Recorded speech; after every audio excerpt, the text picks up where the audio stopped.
Hey, what's up you guys? Bloody Jacob here to bring you, yes, I am back in some capacity, another little set of movie reviews. And this time, yes, we're going to be going over another couple Steven Seagal movies, talking about Attrition, which was released in 2018, as well as General Commander. Bloody Jacob. Bloody Jacob here, meeting my icon, Steven Seagal here.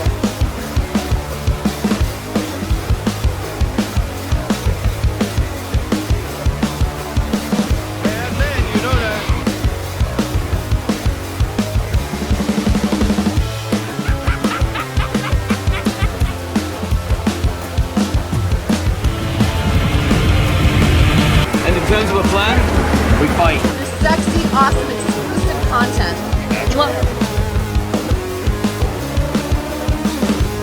General Commander, of course, being released in 2019.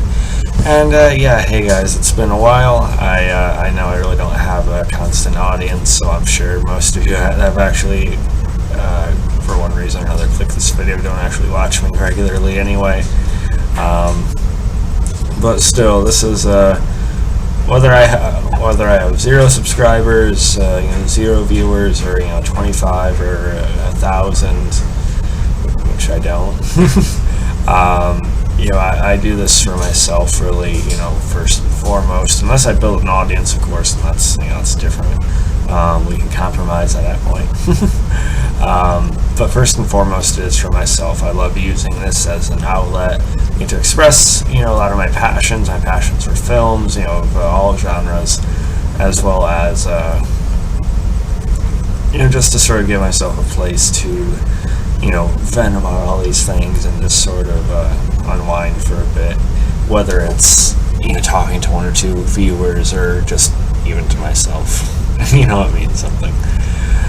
So yeah, here we are talking about more Steven Seagal movies.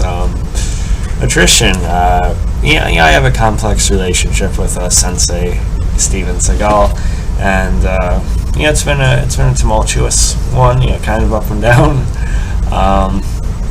I understand a lot of the issues this guy has personally, and some things he's apparently done, how he's acted.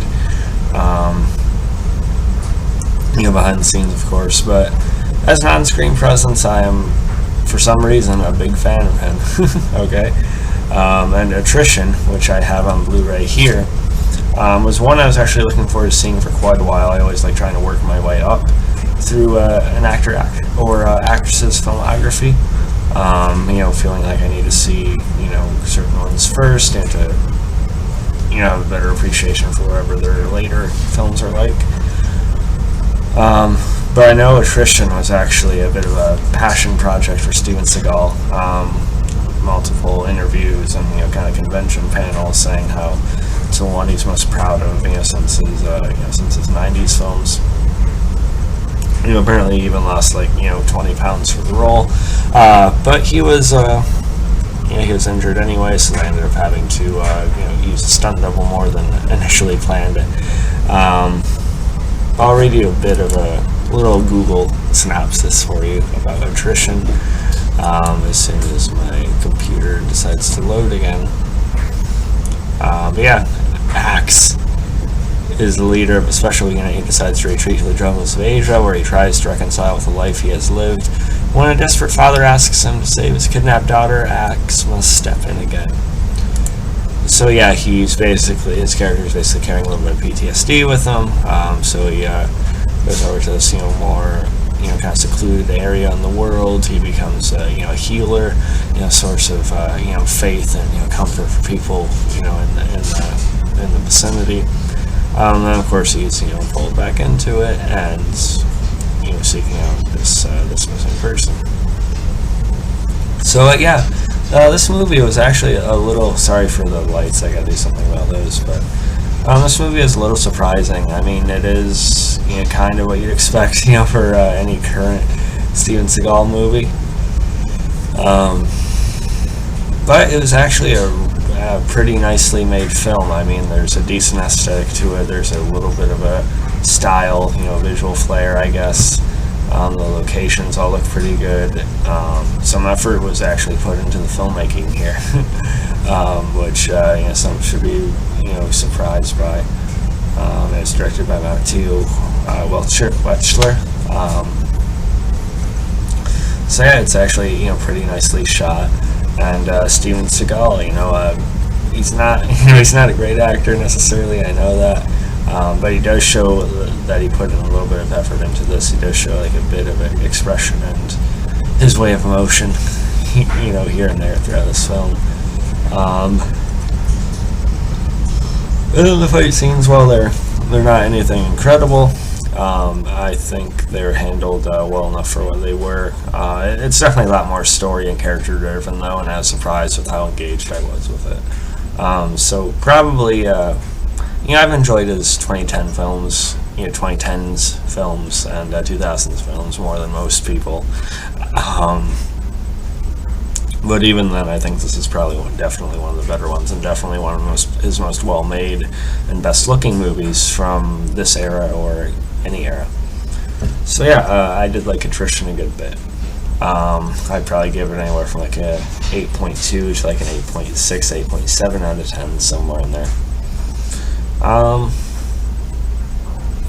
will say the issue was though that the villain, he's scummy, but besides that, he never feels like a threat. Of course, Seagal is invincible, and the third act confrontation does feel a bit fast for what they've set up, but it is what it is.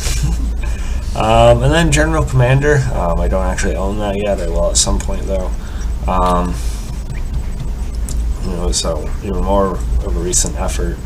I thought it was pretty decent. Seagal doesn't do quite as much in this movie. He's sometimes a bit more of a not background character, but it's more about kind of the other members of his team. They lose one of their own, and I will commend some of the actors in this. Let me see if I can pull up the Sonia Cooling, Soraya Torrens.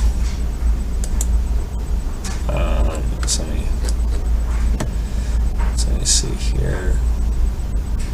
Okay, a couple of the names I can't even pronounce. Mika Javier. Steven Seagal's real life wife actually appears at the very end of this movie, so that was kind of nice. Sonia Cooling especially, but a fair bit of them actually put some effort into the emotion of their characters and what they're going through with losing this person they're all close to. We don't actually get to know the character ourselves for more than like 45 seconds. So we don't really have much of a connection, but at least they sell it well enough, for the sake of the story anyway, for what it was. There isn't really much in the way of action. It is again a bit more of like a character. I don't want to say character piece. That's a bit of a strong phrase, but meanwhile, this government bitch, I think, or what's her name, Jessica Thompson. She's trying to basically say, okay, you guys gotta just leave and focus on the mission. You gotta move on, that kind of thing. We can tell she has other, agendas. It is what it is. It was a bit dull at times, or at least a bit tedious. But I was surprised by some of the supporting actors a little bit better than you'd think going to a film like this. But definitely not as memorable. There is a bit of a knife fight at the end with Seagal, as a homage, to his golden era. It's brief, but it's somewhat satisfying. The ending is a bit of a bullshit for me though.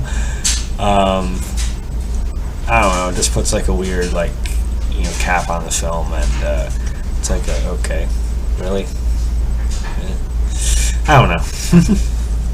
But overall, not a bad one. It's again probably one of those more decent ones in terms of how it's made, and some of the actors were surprisingly better than you'd think, or at least had some life to them. So yeah, if I had to rate it, 7.4 out of 10, something like that. I hope you guys enjoyed this. If there's any more thoughts on them, feel free to comment below, and we'll definitely talk more about it. Follow me on Facebook, Twitter, Instagram, like, subscribe, and I'll catch you guys next time. Peace.